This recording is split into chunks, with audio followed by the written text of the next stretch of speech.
गेले काही आठवडे महाराष्ट्रामध्ये चर्चेचा विषय ठरलेल्या विधान परिषद निवडणुकांची मतमोजणी ही उद्या होणार आहे। 17 जागांसाठी होणाऱ्या या निवडणुकीमध्ये 6 जागांवरती बिनविरोध निवडणूक झाली आणि उरलेल्या 11 ठिकाणांचे उद्या निकाल जाहीर होतील। कागदावरती मजबूत असणाऱ्या महायुतीच्या समोर विरोधकांपेक्षा देखील बंडखोरांनी मोठं आव्हान उभं केलं होतं। ही बंडखोरी रोखण्यामध्ये महायुतीला यश आलं असलं तरी देखील अंतिम निकालाकडे सगळ्यांचंच लक्ष आहे। या सगळ्याचा आढावा जाणून घेऊयात या रिपोर्टमधून। जागा वाटपापासून ते बंडखोरीपर्यंत अनेक कारणांनी गाजलेल्या महाराष्ट्रातल्या विधान परिषद निवडणुकांची मतमोजणी सोमवारी होणार आहे। एकूण 17 जागांसाठी होणाऱ्या या निवडणुकीतील सुमारे 1/3 जागांवर महायुतीचे उमेदवार बिनविरोध निवडले गेले। त्यामुळे निकालाची उत्कंठा असणार आहे ती उरलेल्या 11 जागांसाठी।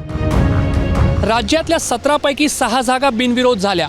कुठे महाविकास आघाडीने उमेदवार न दिल्यामुळे तर कुठे महाविकास आघाडीच्या उमेदवारांनी आयत्या वेळी माघार घेतल्यामुळे महायुतीचे उमेदवार बिनविरोध निवडून आले।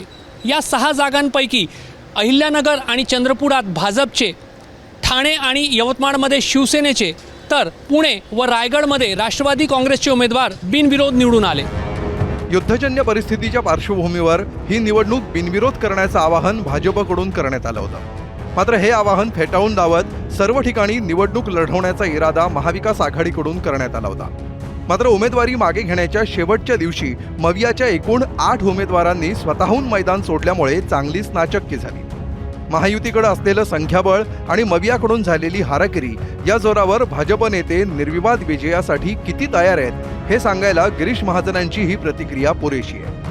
मी सांगितलं 17च्या 17 ठिकाणी 11 ठिकाणी निवडणूक आहे, 6 ठिकाणी बिनविरोध झालेले आहेत। 11च्या 11 ठिकाणी आमचे नगरसेवक या ठिकाणी निवडून येतील। मी सांगितलं 17च्या 17 ठिकाणी 11 ठिकाणी निवडणूक आहे, 6 ठिकाणी बिनविरोध झालेले आहेत। 11च्या 11 ठिकाणी आमचे नगरसेवक या ठिकाणी निवडून येतील। या निवडणुकीत महायुतीसमोर विरोधकांपेक्षा मोठं आव्हान निर्माण केलं होतं ते बंडखोरांनी। विशेषतः नाशिकमध्ये निवडणूक लढण्यावर ठाम असलेल्या गोकुळ गीतेंची समजूत काढता काढता गिरीश महाजन आणि उदय सामंत या 2 संकट मोचकांना चांगलाच घाम गाळावा लागला होता। अखेर गीतेंनी प्रचार थांबवण्याचा निर्णय घेतला असला तरी मतपत्रिकेत त्यांचं नाव कायम असल्यामुळे अजूनही नाशिकच्या निकालाची उत्सुकता आहे। नाशिकमध्ये मतमोजणीची तयारी पूर्ण झाली आहे।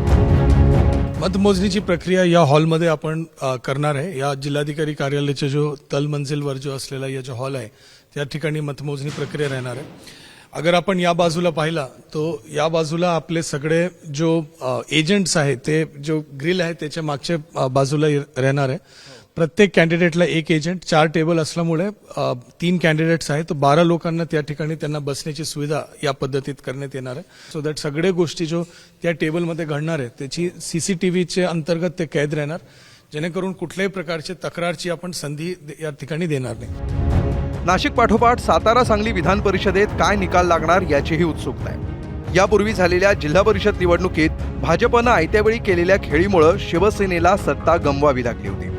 याचा वचपा विधान परिषद निवडणुकीत काढला जाईल का याची मतदारसंघात दबक्या आवाजात चर्चा होती।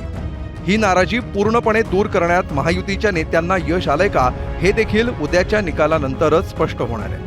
एकंदरीत महायुतीकडे कागदोपत्री संख्याबळ असताना मवियानं सोपी केलेली पण बंडखोरांनी कठीण केलेल्या या निवडणुकीचा निकाल उद्या जाहीर होतोय।